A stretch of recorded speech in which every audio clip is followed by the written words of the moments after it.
নমস্কার, ক্যালকাটা ডায়ালগস থেকে মনোজ দাস বলছি। আজ সুপ্রিম কোর্টে রাম মন্দিরের অনুদান চুরি মামলার আজকে শুনানি হয়েছে এবং সেখানে সুপ্রিম কোর্টের মাননীয় বিচারপতিরা তদন্ত দ্রুত শেষ করতে নির্দেশ দিয়েছে স্পেশাল ইনভেস্টিগেশন টিম বা এসআইটিকে এবং বলেছে যে এখানে যেন যাদের বিরুদ্ধে অভিযোগের আঙুল উঠেছে কিংবা যারা জড়িত তাদেরকে সম্পর্কে যেন কোনো রকম কাউকে ছাড় দেওয়া না হয়। দেখুন, ভগবান রামের নামে ভক্তদের দেয়া টাকা যদি কেউ চুরি করে তবে তাকে কি বলা হবে? সাধারণ চোর, বিশ্বাসঘাতক, নাকি ধর্মীয় আবেগকে ব্যবহার করে সংগঠিত আরও গুরুতর কোনো অপরাধ? অযোধ্যার রাম মন্দিরে ভক্তদের দেয়া অনুদান ও প্রণামীর এক অংশ তছরূপের অভিযোগ এখন আর নিছক রাজনৈতিক বিতর্কের মধ্যে সীমাবদ্ধ নেই। বিষয়টি পৌঁছে গিয়েছে দেশের সর্বোচ্চ আদালতে। আজ 17ই আগস্ট 2026 সুপ্রিম কোর্ট স্পষ্ট নির্দেশ দিয়েছে বিশেষ তদন্তকারী দল বা এসআইটিকে অত্যন্ত দ্রুত তদন্ত শেষ করে মামলাটিকে তার যৌক্তিক পরিণতিতে পৌঁছে দিতে হবে। তবে শুরুতেই একটি গুরুত্বপূর্ণ কথা বলে রাখা দরকার। এখনো পর্যন্ত প্রমাণিত হয়নি যে রাম মন্দির নির্মাণের জন্য দেশ জুড়ে সংগ্রহ করা গোটা অনুদান ব্যবস্থাতে কোনো দুর্নীতি হয়েছে। সেটা কিন্তু এখনো অবধি সে সম্পর্কে কোনো রকম অভিযোগ নেই। বর্তমান ফৌজদারি মামলার কেন্দ্রবিন্দু হল মন্দিরে জমা পড়া নগদ প্রণামী ও অনুদান গণনা করা, সংগ্রহ করা এবং পরিবহনের পর্যায়ে, মানে রাম মন্দির থেকে ব্যাংকে নিয়ে যাওয়ার পর্যায়ে একদল কর্মীর বিরুদ্ধে টাকা সরিয়ে নেওয়ার অভিযোগ উঠেছে।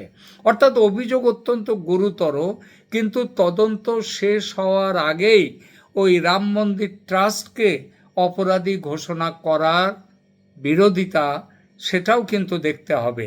আজকের প্রতিবেদনে আমরা জানব কি অভিযোগ উঠেছে, কারা গ্রেপ্তার হয়েছেন, সুপ্রিম কোর্ট ঠিক কি নির্দেশ আজ দিয়েছে, কেন এসআইটি একজন ফরেনসিক অডিটর নিয়োগ করেছে, আর এই ঘটনা কি শুধুই কয়েকজন কর্মীর চুরি নাকি অনুদান পরিচালনার গোটা ব্যবস্থার দুর্বলতা।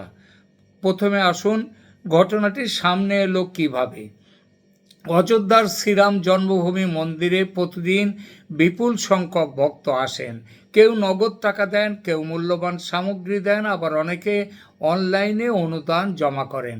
এই বিপুল অনুদান সংগ্রহ করা, গণনা করা, হিসাবের খাতায় তোলা এবং ব্যাংকে পাঠানোর জন্য একটা নির্দিষ্ট প্রশাসনিক সিস্টেম বা ব্যবস্থা রয়েছে। কিন্তু অভিযোগ উঠেছে অনুদানের নগদ টাকা গণনা করা এবং এক জায়গা থেকে অন্য জায়গায় নিয়ে যাওয়া, মানে ব্যাংকে নিয়ে যাওয়ার প্রক্রিয়ার মধ্যে ধীরে ধীরে টাকা সরানো হচ্ছিল। তদন্তকারীদের সন্দেহ এখনো পর্যন্ত এটা একদিনের বা একবারের ঘটনা নয়। দীর্ঘ সময় ধরে অনুদান পরিচালনার ব্যবস্থাকে কাজে লাগিয়ে টাকা আত্মসাৎ করা হয়েছে। এটাই এখনো পর্যন্ত কিন্তু এটাই এই জায়গাতে এসে পৌঁছেছে। এই ঘটনায় মোট 8 জনকে গ্রেপ্তার করা হয়েছে। তাদের মধ্যে মন্দিরের তীর্থযাত্রী সহায়তা কেন্দ্রে নগদ টাকা গণনার দায়িত্বে একাধিক ব্যক্তি আছেন। অভিযুক্তদের বিরুদ্ধে বিশ্বাসভঙ্গ, প্রতারণা, অপরাধমূলক ষড়যন্ত্র সহ ভারতীয় ন্যায় সংহিতার বিভিন্ন ধারায় মামলা হয়েছে।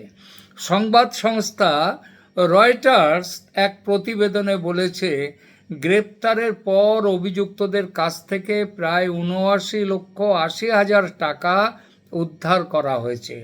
আদালত তাদের বিচার বিভাগীয় হেফাজতে পাঠিয়েছে। তবে মনে রাখতে হবে, গ্রেপ্তার বা টাকা উদ্ধার হওয়া মানেই আদালতে অপরাধ প্রমাণিত হয়ে যাওয়া নয়। চূড়ান্ত সিদ্ধান্ত হবে তদন্ত ও বিচার প্রক্রিয়ার ভিত্তিতে। এরপর আসুন কত টাকা আসে রাম মন্দিরে সাধারণভাবে। রাম মন্দির শুধু একটি উপাসনা স্থল নয়, কোটি কোটি ভারতীয়ের কাছে এটি কয়েক শতাব্দীর ধর্মীয় এবং ঐতিহাসিক আকাঙ্ক্ষার প্রতীক। সেই কারণেই মন্দির নির্মাণ এবং পরবর্তী পরিচালনার জন্য দেশের বিভিন্ন প্রান্ত থেকে বিপুল পরিমাণ অনুদান এসেছে। রয়টার্সের দেয়া হিসাব অনুযায়ী 2026 সালের 31শে মার্চ পর্যন্ত মন্দিরে মোট প্রায়, এটা কিন্তু তৈরি নয়, এটা মন্দিরে অনুদান এবং প্রণামী যেটা জমা পড়েছে তার পরিমাণ 31শে মার্চ 2026 পর্যন্ত প্রায় 582 কোটি টাকা। আর উদ্ধার হয়েছে কত? প্রায় 80 লক্ষ টাকার পরিমাণ। এই পরিমাণটা তুলনামূলকভাবে ছোট মনে হতে পারে, কিন্তু প্রশ্নটা শুধু অঙ্কের নয়।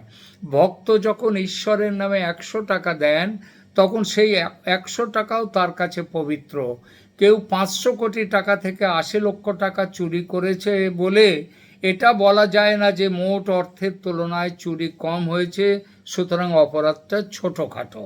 বরং ধর্মীয় প্রতিষ্ঠানের ক্ষেত্রে বিশ্বাসের দায় আরও বেশি, কারণ ভক্ত এখানে কোনো ব্যবসায়িক বিনিয়োগ করেন না, কোনো পণ্য কেনেন না, তিনি বিশ্বাসের ভিত্তিতে দান করেন। অতএব একটি টাকাও যদি হিসাবের বাইরে চলে যায় তার জবাবদিহি প্রয়োজন।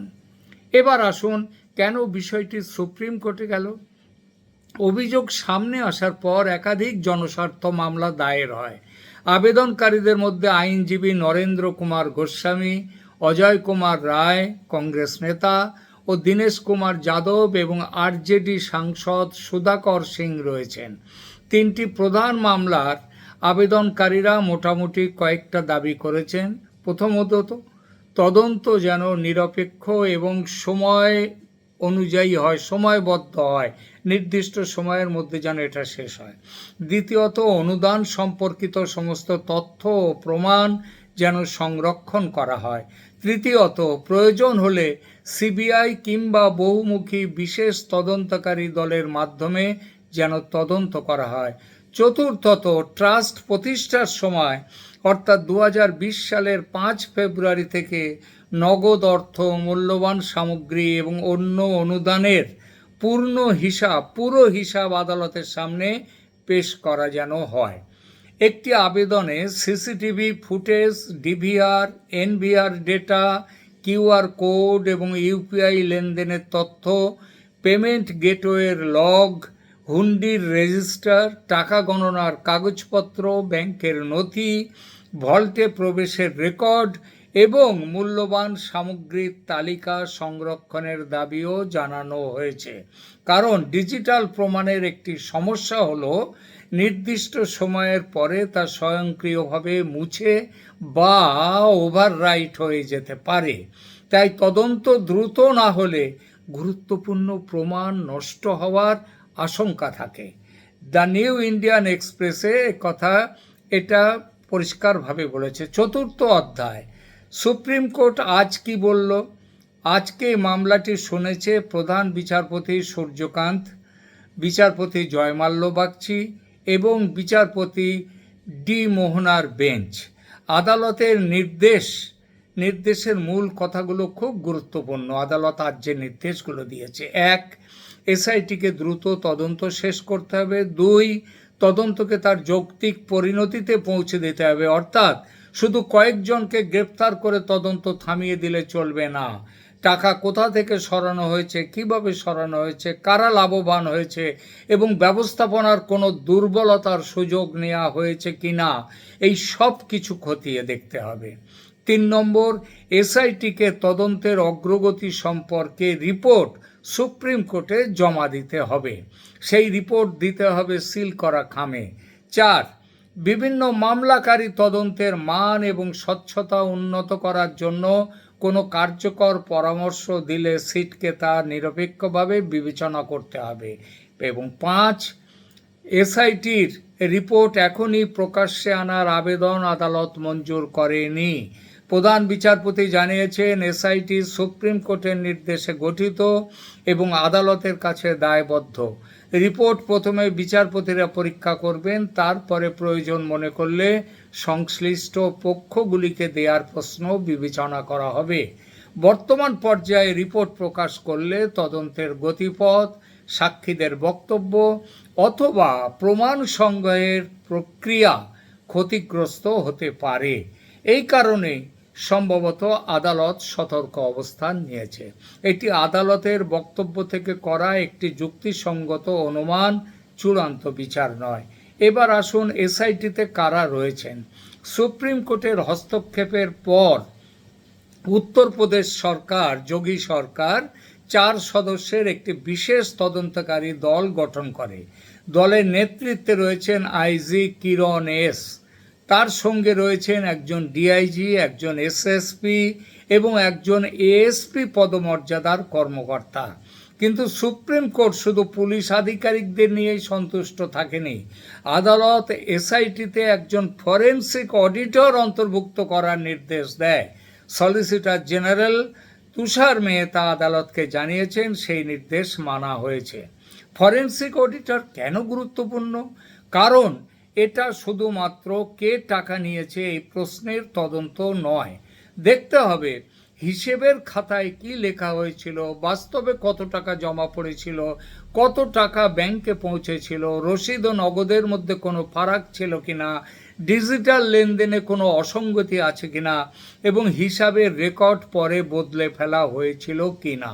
সাধারণ পুলিশ তদন্তে সাক্ষী, সিসিটিভি এবং উদ্ধার হওয়া টাকা গুরুত্বপূর্ণ, কিন্তু আর্থিক তছরূপের প্রকৃত বিস্তার জানতে প্রয়োজন একজন হিসাব বিজ্ঞানী বা অডিটরের, যিনি আছেন বিশেষজ্ঞ, তাকে। ট্রাস্টের ভূমিকা এবং নেতৃত্বে পরিবর্তন নিয়ে কি হলো, দু কথা বলা যাক। শ্রীরাম জন্মভূমির তীর্থক্ষেত্র ট্রাস্ট জানিয়েছে তাদের অনুদান যথাযথভাবে নথিবদ্ধ করা হয় এবং ব্যাপক অনিয়মের অভিযোগ তারা অস্বীকার করেছে। তবে এই ঘটনার সামনে আসার পর ট্রাস্টের সাধারণ সম্পাদক চম্পত রায় এবং ট্রাস্টি অনিল মিশ্র পদত্যাগ করেছেন। ট্রাস্ট একজন অন্তর্বর্তী সম্পাদক নিয়োগ করেছে এবং নতুন প্রধান নির্বাহী কর্মকর্তা বা চিফ এক্সিকিউটিভ অফিসার নির্বাচনের প্রক্রিয়াও শুরু হয়েছে। ট্রাস্টের কোষাধ্যক্ষ গোবিন্দ দেব গিরি ঘটনাটিকে অত্যন্ত লজ্জাজনক বলে মন্তব্য করেছেন। দেখুন, পদত্যাগ মানেই অবশ্য ফৌজদারি অপরাধ স্বীকার করা নয়, এটি প্রশাসনিক এবং নৈতিক দায় গ্রহণের পদক্ষেপ। কারো বিরুদ্ধে অপরাধের প্রমাণ পাওয়া গিয়েছে কিনা তা এসআইটির চূড়ান্ত রিপোর্ট এবং পরবর্তী বিচার প্রক্রিয়াতে পরিষ্কার হবে। মুখ্যমন্ত্রী যোগী আদিত্যনাথ জানিয়েছেন প্রাথমিক তদন্তে এখনো কোনো সাধু বা সন্তের জড়িত থাকার প্রমাণ পাওয়া যায়নি। তবে এটিও প্রাথমিক তদন্তের পর্যবেক্ষণ, চূড়ান্ত রিপোর্ট নয়। এবার আসুন রাজনৈতিক লড়াই কোথায় পৌঁছেছে। রাম মন্দিরের সঙ্গে বিজেপি এবং বৃহত্তর হিন্দুত্ববাদী আন্দোলনের ঐতিহাসিক সম্পর্ক রয়েছে। তাই অনুদান চুরির অভিযোগ স্বাভাবিকভাবেই রাজনৈতিক অস্ত্র হয়ে উঠেছে। কংগ্রেস সমেত বিরোধীরা বর্তমান ট্রাস্ট ভেঙে দিয়ে সম্পূর্ণ পুনর্গঠন এবং সুপ্রিম কোর্টের নজরদারিতে স্বাধীন তদন্তের দাবি করেছে। বিজেপির পাল্টা অভিযোগ, বিরোধীরা কয়েকজন কর্মীর অপরাধকে ব্যবহার করে রাম মন্দির এবং হিন্দু সমাজের বদনাম করতে চাইছে, সাধু সন্তদের বদনাম করতে চাইছে। এই জায়গায় সুপ্রিম কোর্টের সতর্ক বার্তাটি সবচেয়ে তাৎপর্যপূর্ণ। এর আগের শুনানিতে আদালত আবেদনকারীদের স্পষ্টভাবে বলেছিল আদালতকে রাজনৈতিক লড়াইয়ের মঞ্চে পরিণত করবেন না, মামলাটিকে রাজনৈতিক রং দেয়া চলবে না। এটি আপাত দৃষ্টিতে একটি ফৌজদারি অপরাধের মামলা এবং এর নিরপেক্ষ তদন্ত হওয়া প্রয়োজন। অর্থাৎ আদালত একটা সীমারেখা টেনে দিয়েছে। মন্দিরের পবিত্রতার অজুহাতে অপরাধ চাপা যেমন দেয়া যাবে না, তেমনি অপরাধ প্রমাণিত হওয়ার আগে রাজনৈতিক উদ্দেশ্যে গোটা ধর্মীয় প্রতিষ্ঠান কিংবা প্রত্যেক ট্রাস্টিকে চোর বলাও চলবে না। আজকের নির্দেশের যে নির্দেশ দিয়েছে সুপ্রিম কোর্ট, তার বৃহত্তর তাৎপর্যটা কি? এই মামলার গুরুত্ব রাম মন্দিরের সীমানা ছাড়িয়ে অনেক দূর পর্যন্ত যেতে পারে। সুপ্রিম কোর্ট জানিয়েছে এসআইটির তদন্ত রিপোর্ট দেখার পর দেশের সমস্ত মন্দিরের অনুদান কিভাবে পরিচালিত হবে, কী ধরনের স্বচ্ছতা বজায় রাখতে হবে সে বিষয়ে সংস্কারমূলক নির্দেশ জারির কথা সুপ্রিম কোর্ট বিবেচনা করবে। ভবিষ্যতে বড় ধর্মীয় প্রতিষ্ঠানে কয়েকটি ব্যবস্থা বাধ্যতামূলক করা হতে পারে। নগদ অনুদান গণনার সময় একাধিক স্তরে নজরদারি, দীর্ঘ সময় সিসিটিভি ফুটেজ সংরক্ষণ, প্রতিদিনের নগদ সংগ্রহের সঙ্গে ব্যাংক জমার মিল আছে কিনা পরীক্ষা করা, হুন্ডি খোলা ও টাকা পরিবহনের ডিজিটাল রেকর্ড, নিয়মিত স্বাধীন অডিট এবং মূল্যবান ধাতু বা অলংকারের পৃথক ইনভেন্টরি করতে হবে। ধর্মীয় স্বাধীনতায় হস্তক্ষেপ না করেও আর্থিক ব্যবস্থাপনায় স্বচ্ছতা আনতে হবে, কারণ ভক্তের দানের সুরক্ষা ধর্মবিরোধী নয়, বরং ধর্মীয় প্রতিষ্ঠানের প্রতি মানুষের বিশ্বাস রক্ষা করার অঙ্গ। এবার শেষ করি আলোচনা। অযোধ্যার রাম মন্দির ভারতীয় সভ্যতা, বিশ্বাস এবং দীর্ঘ রাজনৈতিক আইনি আন্দোলনের এক বিরাট প্রতীক। সেই মন্দিরে কেউ যদি রামের নাম করে দেয়া অর্থ আত্মসাৎ করে থাকে তাহলে তার বিরুদ্ধে কঠোরতম আইন অনুগ ব্যবস্থা হওয়া উচিত। সে কর্মচারী হোক, আধিকারী হোক কিংবা যত প্রভাবশালী ব্যক্তি হোক না কেন। একই সঙ্গে বিচার শেষ হওয়ার আগে কাউকে অপরাধী বানিয়ে দেয়া কিংবা একটি ফৌজদারি তদন্তকে হিন্দু ধর্মের বিরুদ্ধে রাজনৈতিক প্রচারে পরিণত করা চলবে না। সুপ্রিম কোর্টের বার্তা তাই খুব পরিষ্কার, রাজনীতি নয়, প্রমাণ চাই। গোপনীয়তার নামে ধামাচাপা নয়, নিরপেক্ষ তদন্ত চাই। আবার অভিযোগের নামে নির্বিচার চরিত্র হনন চলবে না। এসআইটির সামনে এখন প্রধান দায়িত্ব কেবল উদ্ধার হওয়া প্রায় ৮০ লক্ষ টাকার হিসাব দেয়া নয়, অনুদান ব্যবস্থার কোথায় ফাঁক ছিল, কারা সেই ফাঁকের সুযোগ নিয়েছে এবং ভবিষ্যতে একই ঘটনা আটকানো যাবে কিভাবে তার পূর্ণ উত্তর খুঁজে বার করা। কারণ রাম মন্দিরে দেওয়া অনুদান শুধু টাকা নয়, তার সঙ্গে জড়িয়ে রয়েছে কোটি কোটি মানুষের আস্থা, বিশ্বাস। আর আস্থা বা বিশ্বাসের অর্থ যারা চুরি করে তাদের অপরাধ শুধু আইনের বিরুদ্ধে নয়, মানুষের আস্থার বিরুদ্ধে। কেমন লাগলো আমাদের আজকের এই প্রতিবেদন?